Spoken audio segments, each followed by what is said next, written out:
Muy buenos días y muchísimas gracias por esta invitación. Sí, su opinión sobre la credibilidad de las elecciones que se organiza en Nicaragua, en la que está postulando una vez más el señor Ortega y su esposa como vicepresidenta. Estamos ante un proceso electoral totalmente viciado, sin las garantías mínimas en materia de integridad electoral.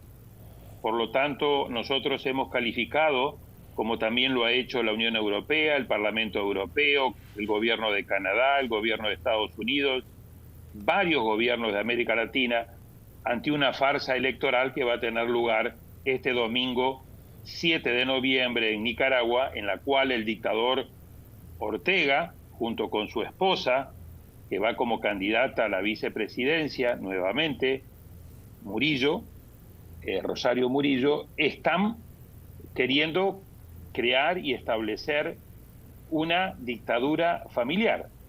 Esta es la ironía de lo que estamos viendo de manera trágica en Nicaragua.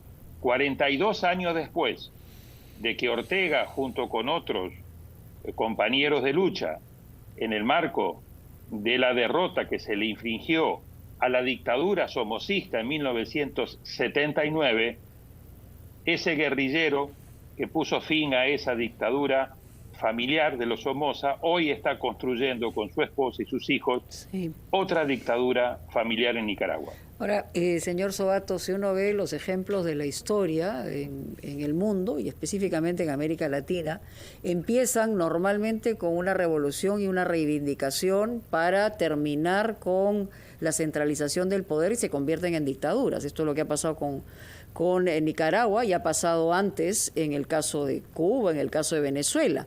Lo trágico es que en términos amplios, por ejemplo, es que no hay un rechazo contundente en todos los países de América Latina que miran de reojo cuando se trata de dictaduras de izquierda.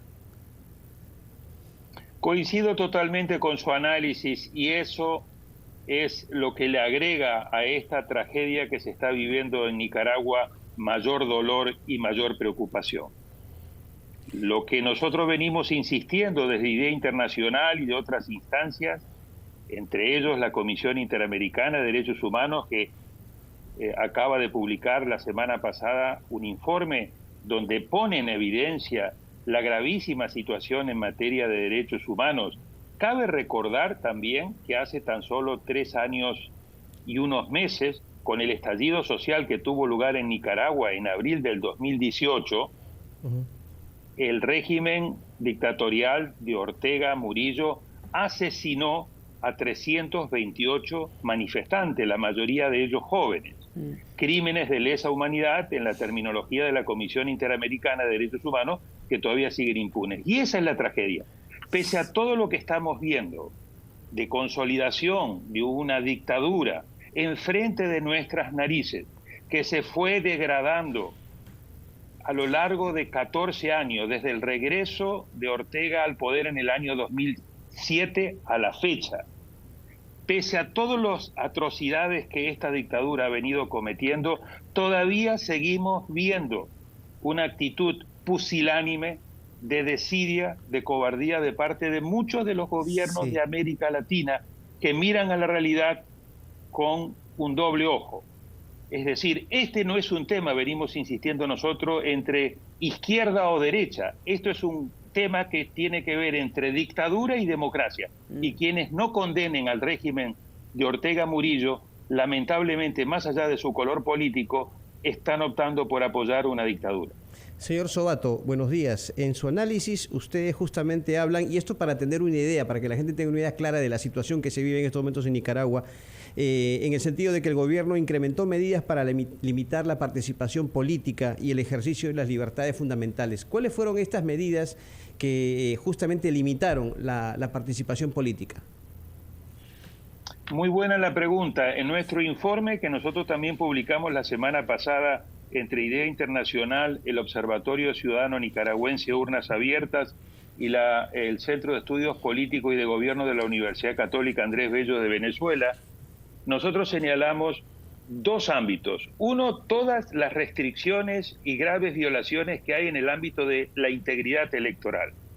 Y ahí vemos que vamos a un proceso electoral sin competencia, con todos los espacios de la oposición cerrados, con los 7 principales aspirantes y candidatos a la presidencia encarcelados, que siguen hoy detenidos y privados de libertad, con los 3 principales partidos de oposición con personalidad jurídica cancelada, con 1 millón de electores que han desaparecido de manera mágica del registro electoral, con 1.100 centros de votación que han sido cancelados y muchos otros reubicados para complicar la llegada de los electores a esos centros de votación, con condiciones totalmente adversas para la oposición y totalmente favorables de cancha inclinada a favor del oficialismo, con el uso y abuso de los recursos del Estado, todo a favor del gobierno, y por el otro lado con un órgano electoral, con una autoridad electoral sin independencia, sin imparcialidad, que gravita como el Poder Judicial, como el Congreso y como cualquier otra institución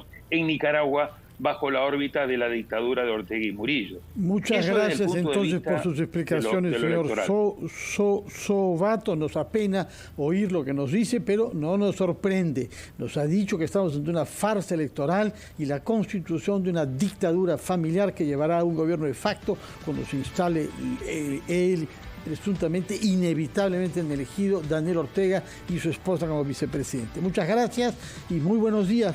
Gracias por su presencia en RPP. Vamos a escuchar los titulares de la media hora y regresamos a Ampliación de Noticias.